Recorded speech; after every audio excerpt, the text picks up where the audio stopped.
మరి ఇట్లా అనేక ఒకటి కాదు రెండు కాదు వందలాది పాటలు తెలంగాణ ఉద్యమంలో పాడుకున్నాం. నిరసన ధూమ్ధాం పెట్టినప్పుడు మళ్ళా గయ్యే ఉద్యమ పాటలు పాడితే ఎట్లా అని తలా ఒక పాట రాసినాం. అందులో చాలా మంది ఒక 5-6 రాసిండ్రు. అందులో నేను కూడా యాకన్నా నువ్వేమన్నా రాస్తావా, అదే తెలంగాణ పాట పాడదామా అని అన్న కిషోర్ అన్న అన్నప్పుడు ఏందయో రసమై ఏందయో రసమై పాటలు పాడేటోళ్ళ పరే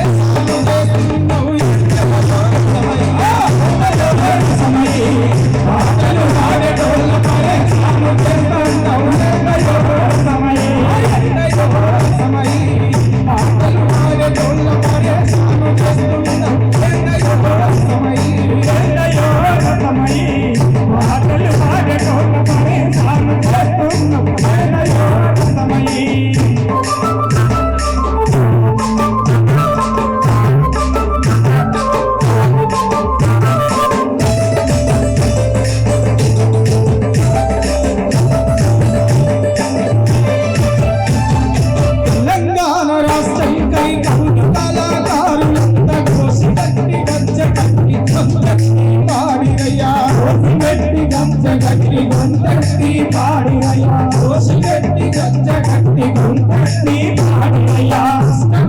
నష్టమైన కడుపులోనే దాచుకొని వస్తులుండి పల్లె పల్లె ప్రజలనే కం చేసిరయ్యా వస్తులుండి ప్రజలనే కం చేసిరయ్యా వస్తులుండి పల్లె పల్లె ప్రజలనే కం చేసిరయ్యా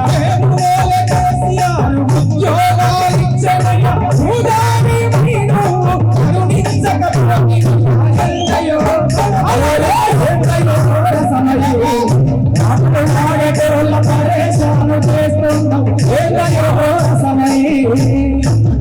ఎందుకంటే ఆనాడు తెలంగాణ ఉద్యమ కళాకారులకు ఉద్యోగాలు కల్పించమంటే బంధు ప్రీతితోని కొంత అమ్యాలకు పాల్పడి కొంత ఇట్లా అనేక కారణాలతో నిజమైన ఉద్యమ కళాకారులకు ఆనాడు ఉద్యోగాలు కల్పించలేదు.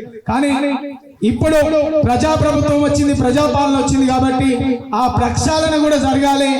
నిజమైన అర్హులైన కళాకారులకు ఉద్యమ కళాకారులకు నిజంగా తెలంగాణ కోసం పాటలైనా ఆటలైనా మా కళాకారులందరికీ కూడా న్యాయం జరగాలని తెలియజేసుకుంటూ 5 నిమిషాలు నాకు ఇచ్చిన సమయానికి ధన్యవాదాలు తెలియజేసుకుంటూ థ్యాంక్ యూ.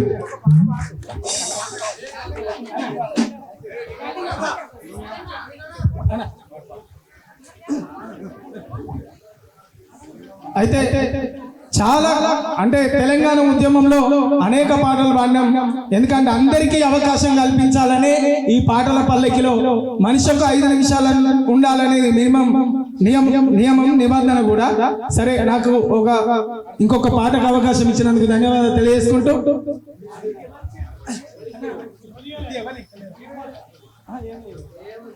Thank you.